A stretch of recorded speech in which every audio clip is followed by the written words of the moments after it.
So, when you think of quantum shifts, like people talk about time life shifts when they wake up and stuff, but I think that people don't understand that, like, genuinely, something as a thought, a choice, is capable of creating a timeline shift down to the color of socks you wear when you go to work.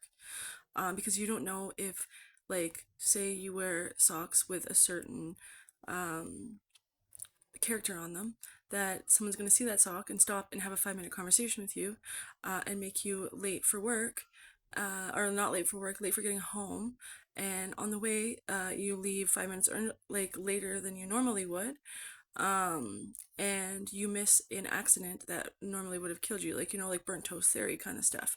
So, like, when it comes down to addiction and like the quantum level, um, like what's his name, Bashar, he talks about, like, the moment you make a choice is the moment that you are a different person. And like, that was true. Like, I literally, like, it was November 17th 2025, last year, like 141 days ago, I was um like living on the streets of downtown east side Vancouver, like so small, like the thinnest I've ever been in my life. Like, probably, like, I don't know, because I got a bigger frame, so like 120, 115 pounds. Like, I just posted a video of it, actually, on, or like a picture of it on my Facebook.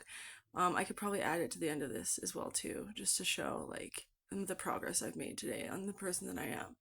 But like, yeah, the reality was, like, November 17th 2025, I was on the brink of death. I knew that, like, at that time I had two choices. It was like two choices. I needed to, like, get my shit together, get on the road to recovery, or I could have walked down to Campbell Street and turned another did another job, you know what I'm trying to say? Just to get that $20, just to keep me going. Because that's what life was just $20. And by the end of it, I was using uh like, not just like DOWN. I was using Trank as well too. And like, that and within itself brought me to a whole new level of insanity. Like, it was just wild. Like, I would do anything for $20 by the end of it, and it had made me throw away everything. Like, I had nothing left to give, and I had no, like, what was good and what was bad. Like, I just did whatever I could just to get $20. Like, I was suffering. I was suffering inside. And I just was like, I have two choices here. I can go towards the fire department across the street from the welfare office, and I can go ask for help, or I can continue this vicious cycle that's never gonna end. Like, my partner was in jail at the time. Like, I was out on the streets alone. People knew I was on the streets alone.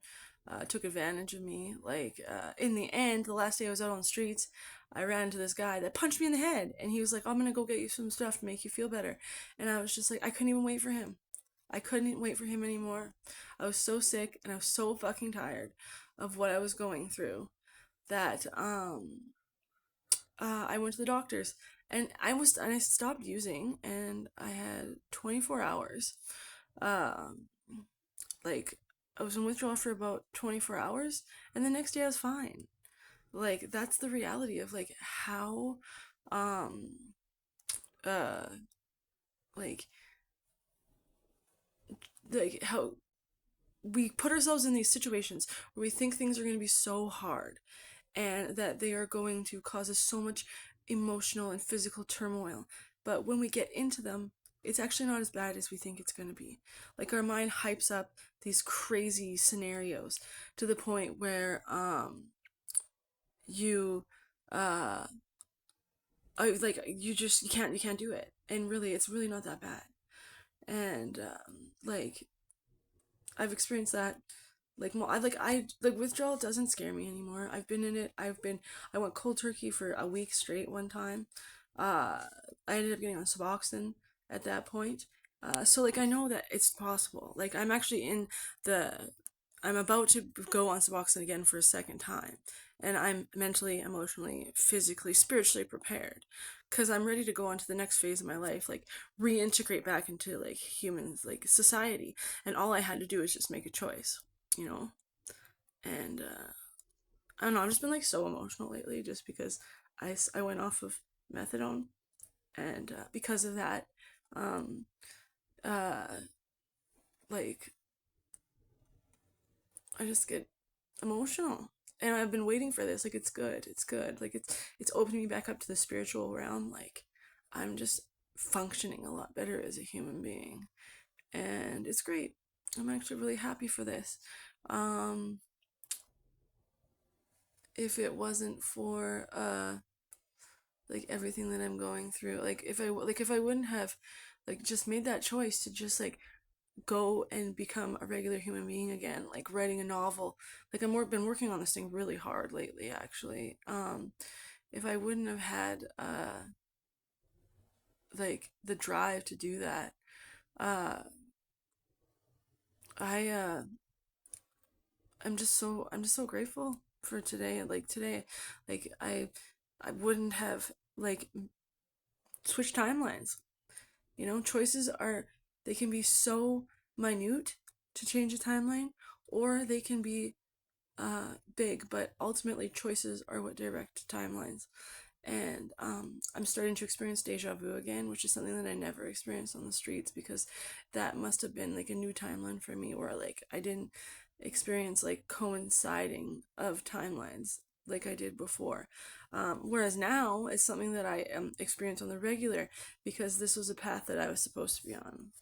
And like I keep getting these like TikToks and these videos that are like, you wouldn't see me if you weren't in alignment, you know, like no hashtags, no nothing. But you know, obviously it's like part of your algorithm as well too, but a little bit of it for sure is the fact that I know I'm where I'm supposed to be, and that like I have good things coming. And because I offloaded all of my bad karma in the beginning of my life, the second half is where it's supposed to get good. And I'm looking forward to that.